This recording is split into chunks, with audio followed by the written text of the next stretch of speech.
Hey everyone, this is Laura Gadenik with Laura Gadenik Astrology, and I'm here to give you the astrology for the weeks of June 12th through the 25th, 2023. I apologize for being late on this video. Thankfully, the first astrological event doesn't even happen until tomorrow, Thursday the 15th, so we are good. Before I get started, I just want to remind you to like and subscribe, comment if you feel like it. That really helps the channel to grow, and I'd love to hear from you as to how the astrology is impacting you and what your thoughts are, and if you have any questions. Okay, so let's get started. So Thursday the 15th, which is tomorrow, we have Mercury in Gemini making a square to Saturn.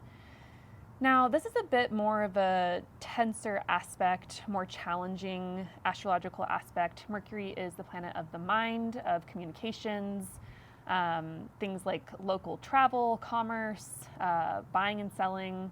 And Saturn is a planet about rules, boundaries, limits, saying no. So this might come across, or you might notice this manifesting as having more difficult conversations with people, getting shut down or told no by someone, recognizing your limits or someone else's limits, or being communicated limits of some kind. You might have to edit something that you write or something you're communicating, or rework it. You might be getting or giving feedback to someone, hopefully constructive and not mean.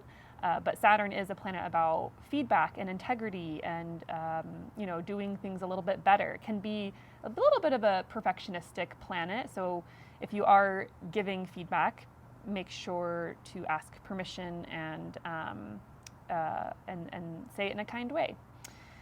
It could feel like a mentally heavy day where you have a lot of more mentally heavy tasks to do, or a lot to get done.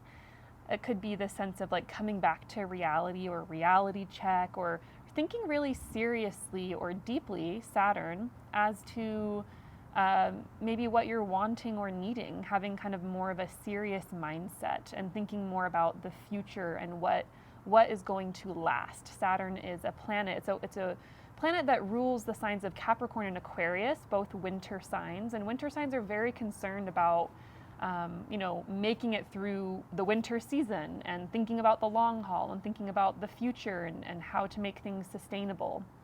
So you might just have more serious thoughts around the future. And in general, Saturn is a planet about getting real, having integrity.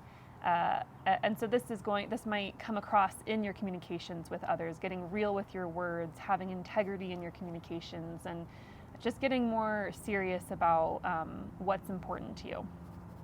So, okay, and then on Saturday the 17th, we have a new moon in Gemini at 26 degrees of Gemini, square to Neptune. New moons are normally times of planting seeds, creating intentions for starting new things. However, because this is in a square to Neptune, I would recommend not starting new things that are big.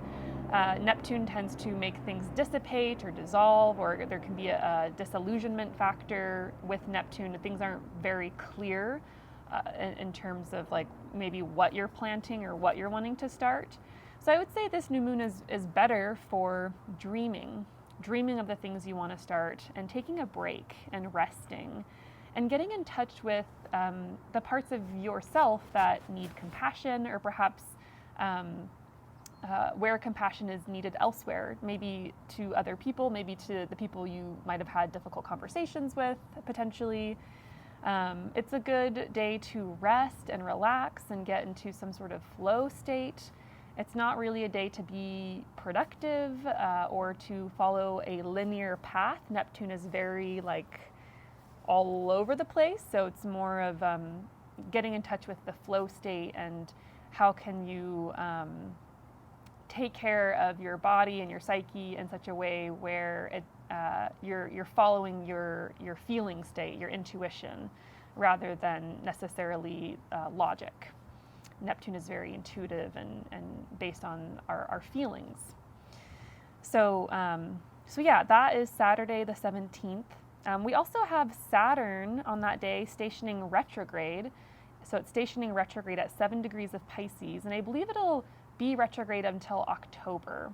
So we're going to review from Saturday the 17th through October Piscean themes that we've been navigating. That's going to look different for each person depending on what house this is for you, but that's a little bit more details than I'll give in this video.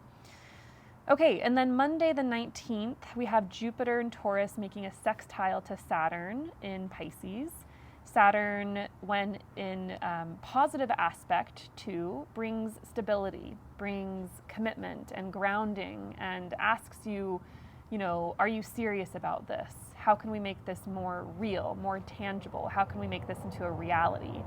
And Saturn is trying to do this to Jupiter things. Jupiter things are faith, dreams, what we believe in, what we want.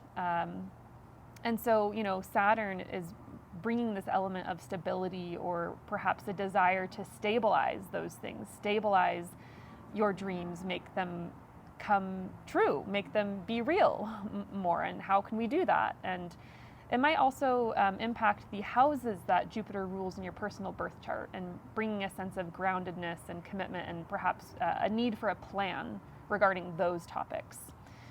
And that might be more advanced than people who are watching this video can understand, which is fine. But if you're curious about that, we can always do a personal birth chart reading. Okay, and then Wednesday the 21st, we have the Sun heading into the sign of Cancer, so we're starting a new season, and this is highlighting a new part of your chart. So whichever part of your chart contains Cancer, that house is starting to be highlighted for the next month or so. And this is also the summer solstice. We are entering the beginning of summer officially, and it's the beginning of summer because Cancer is the first sign of summer. It's the beginning of this new season. So, it's exciting time. On the same day, Mercury makes a sextile to Mars. So Mercury, planet of communication, the mind, commerce, etc., makes this sextile a positive aspect to Mars, which is very fast, quick, speedy. So this might look like having quicker communications with others on this day, like lightning speed, feeling like you have to respond to people maybe more quickly than you would otherwise.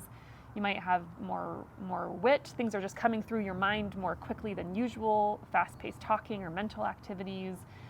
It could be a good day for writing, as things are just kind of flowing through your mind or your imagination. Good day for things like games, anything that requires mental agility or being able to make decisions more quickly. It's a good day for that. There could be a little bit of mental overwhelm if it's like too much, but I would say overall it's probably more of a helpful aspect. And you might be like making plans really quickly, or having to make plans quickly, having to make decisions more quickly. So it's a super quick aspect, not a huge deal, just thought I'd mention it. And then totally different pace of mind come Sunday the 25th, Mercury makes that square to Neptune that we just had the new moon make on Saturday the 17th. So once again, Neptune is not very linear. It's not very straightforward. It can be confusing. It's more based on the feeling state rather than the logic state. So with Mercury making this aspect to Neptune, there's kind of this sense or need perhaps for mental escapism, to take a break from the reality of everything and get lost in something else. There might be a desire for an altered state of consciousness, and there's plenty of ways we can go about obtaining that, right? There's like meditation, mantras, kirtan, more kind of spiritual route to that, and then there are drugs and alcohol and that kind of thing. So it's kind of up to you as to how you utilize the energy, but just recognizing that beneath this aspect is this desire for perhaps feeling more connected to something greater than you, or something greater than the limitations or confines of physical reality. And so, so yeah, it's up to you how you go about obtaining that need, whether through, having one or two more glasses of wine than usual, or whether you go to a kirtan class or an event and kind of get lost in this flow state and that way. Neptune is also a planet about grief and loss, and so you might notice feeling a little more sad, or you might interpret it as feeling depressed, but often underneath those states of sadness and depression are unprocessed grief, where we haven't processed our grief. So I would say it's also an excellent day to lean into that sadness and be present with it, get in touch with your emotions, find a way to verbalize or communicate that to yourself or to others, and just simply to be present with it, and with also the sensations that you have in your body as anything comes up for you. That is how we heal and navigate unprocessed grief, is we recognize the emotion and notice our state of being while in the emotion, and have this quality of like loving presence with it. And you might just find your way through the sadness in that way. Some other kind of more classic ways this aspect can manifest is miscommunications with others. There could be misinformation or just confusing information. So, just recognizing that on this day, it's more likely to things to feel a bit foggy or unclear mentally, or for things to get miscommunicated. And things aren't supposed to be clear on this day. The energy isn't allowing for that. The energy is asking us to delve into our feeling state, to be present perhaps to grief or sadness, and to communicate that, and also to find a connection to something greater than the tangible realms of what we see and know in the physical world. So I would say that's more of the goal of the transit. Okay, so that is the astrology for the next couple weeks. I hope this was helpful. I am available for astrological consultations if you are interested in how the astrology is impacting you and your chart. I'm open for that. And otherwise, feel free to ask questions. Once again, like, comment, subscribe, if you will, and I will be back in a couple weeks for another astrological update. Bye.